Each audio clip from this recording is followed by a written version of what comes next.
दोस्तों आज MS access के नए फंक्शंस में हम जानेंगे कि हमने जो डेट्स लिखी हुई हैं उनके दरमियान डिफरेंस को कैसे मालूम कर सकते हैं। मिसाल के तौर पे हमने दिनों को कैलकुलेट करना है, मंथ को कैलकुलेट करना है और ईयर्स को कैलकुलेट करना है कि हमारे पास एक एग्रीमेंट हुआ था और उस एग्रीमेंट्स को और आज की डेट्स के दरमियान जो है वो कितनी ड्यूरेशंस गुजर चुकी है, चाहे वो आप साल में काउंट करना चाहते हैं, मंथ में काउंट करना चाहते हैं या आप दिनों में काउंट करना चाहते हैं, वो आप जान सकते हैं। तो उसके लिए एक सिंपल सी ये शीट बनाई हुई है। इस शीट के अंदर ये है कि रोल नंबर्स हैं, स्टूडेंट्स के नेम है, उनकी एडमिशन डेट है, कोर्स की ड्यूरेशन है और फिर उन्होंने जो अपनी फीस जमा करवानी थी उसकी डेट है। तो अब मिसाल के तौर पे ये स्टूडेंट्स आकर जो से हैं वो हमें आकर 23 तारीख को या 24 तारीख को फीस जमा करवाते हैं, तो हम ये जानना चाहते हैं कि ये डिफरेंस कितना है। हमने एक रूल्स बनाया हुआ है कि जो स्टूडेंट्स भी हमारे पास एडमिशन लेता है तो वो 15 या 20 दिनों के बाद या 10 दिनों के बाद हमें बैलेंस जमा करवाएगा। अगर इससे ज्यादा लेट होता है तो हमने उससे फाइन लेना है। अब बजाय इसके कि हम डेट ऑफ एडमिशन से लेके आज की जो उसकी फीस पेड डेट थी उसे हम कैलकुलेट करना चाहते हैं कि ये 15 दिन से ज्यादा तो नहीं है, तो बजाय इसके कि हम उसे मैन्युअली काउंट करें, हम यहां पर एक फंक्शन इस्तेमाल करने लगे हैं एमएस एक्सेस के अंदर, जिससे वो हमें बताएगा कि ये कितने दिनों का डिफरेंस बन रहा है।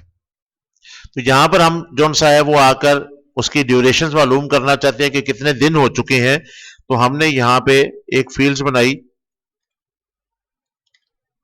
ड्यूरेशंस के हवाले से, नई फील्ड्स बनी है, कॉलन का साइन लगा। अब हमने इसके दरमियान जो सा है वो मालूम करना है, डिफरेंस मालूम करना है कि इसे कितने दिन जो सा है वो हो चुके हैं या इसे कितने महीने हो चुके हैं या कितने साल। तो पहले हम दिन कैलकुलेट कर रहे हैं, तो यहां पर आकर आपने फंक्शन इस्तेमाल करना है डेट डिफरेंस का। तो उसके लिए हमने लिखा डेट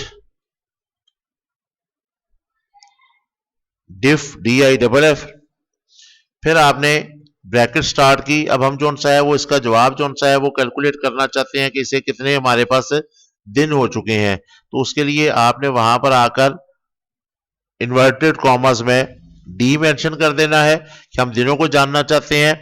अब इसके बाद कॉमा लगाकर आपने वो डेट बतानी है जो उसकी एडमिशन की डेट थी। तो यहां पर आकर हम जो सा है वो ब्रैकेट्स में लिख रहे हैं एडमिशन डेट, ब्रैकेट क्लोज की, फिर कॉमा लगाकर आपने बताना है कि जो एंडिंग डेट्स है या जो दूसरी डेट्स है जिसके दरमियान डिफरेंस मालूम कर रहे हैं, तो हमने दूसरी जो फील्ड्स बनाई हुई है वो फी पेड डेट के हवाले से है, तो हम वो मेंशन कर रहे हैं और ब्रैकेट्स क्लोज कर दी। अब यहाँ पे डी लिखा हुआ है, लिहाजा हम डिफरेंस जो सा है वो दिनों में जानना चाहते हैं। तो जब हम इसे रन करेंगे तो उस सूरत पर ये जवाब देगा, लेकिन एंड में मैं ब्रैकेट्स मिस हो गई है वो लगाई। अब हमने इसे रन किया तो हमारे पास जो जवाब आ रहा है ये 16 डेज का आ रहा है। अब ये हमारे पास 7 अक्टूबर का एडमिशन है, तो अगर मैं यहां पर आकर 8 अक्टूबर करता हूं तो हमारे पास डिफरेंस जो है वो एक दिन का आ रहा है। इसका मतलब है हमारा ये फंक्शन प्रॉपर काम कर रहा है। तो अगर मैं यहां पर आकर कहता हूं 23 दिन, तो इसका मतलब है वो 15 के बजाय एक दिन एक्स्ट्रा हो चुके हैं, वो 16 तारीख को हमारे पास आया है। तो हमने यहां पर आकर जो सा है वो कैलकुलेट कर लिया कि हमारे पास कितने एक्स्ट्रा डेज हैं। अब इसी तरीके से अगर आप वहां पर आकर मंथ को कैलकुलेट करना चाहते हैं कि जो दो डेट्स हैं उसके दरमियान मंथ कितने बने हैं, तो आपने उसके लिए सिंपल सा यही फार्मूला इस्तेमाल करना है, जैसे कि ड्यूरेशंस और आगे मैं लिख देता हूं मंथ।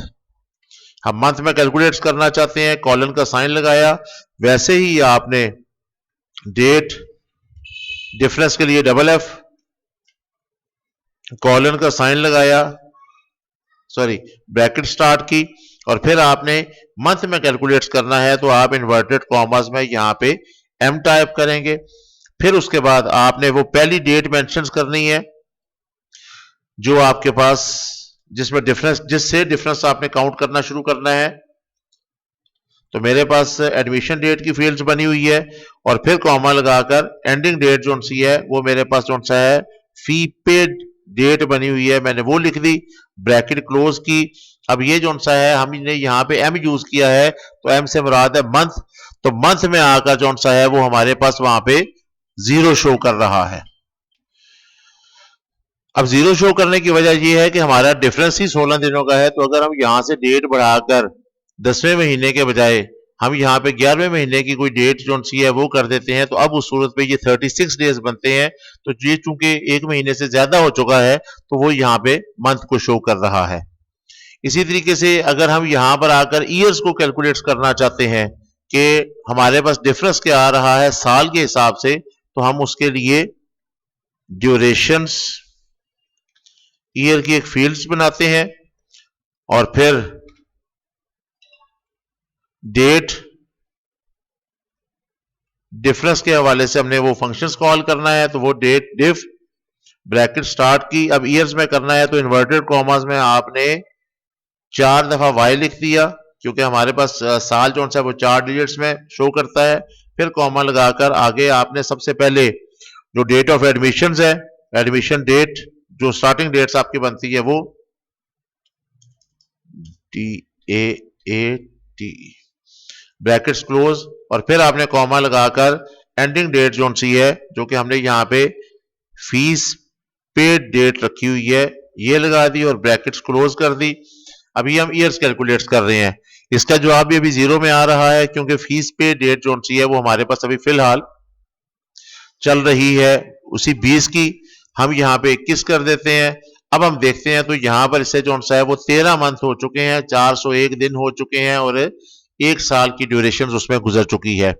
तो आपने अगर 2 डेट्स आपके पास मौजूद हैं और आपने उसके दरमियान डिफरेंस मालूम करना है कि हमारे पास कितने दिन हो चुके हैं, तो आप या मंथ हो चुके हैं या ईयर्स हो चुके हैं, तो उसके लिए डेट डिफ डिफरेंस पूरा नहीं डेट डिफ लिखना है।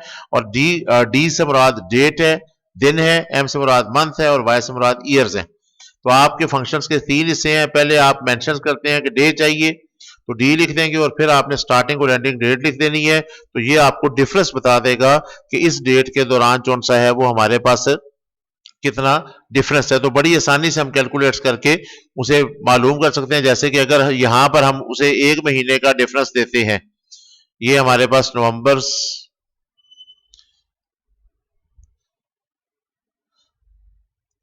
ये हम कह देते हैं जी हमारे पास 16 को।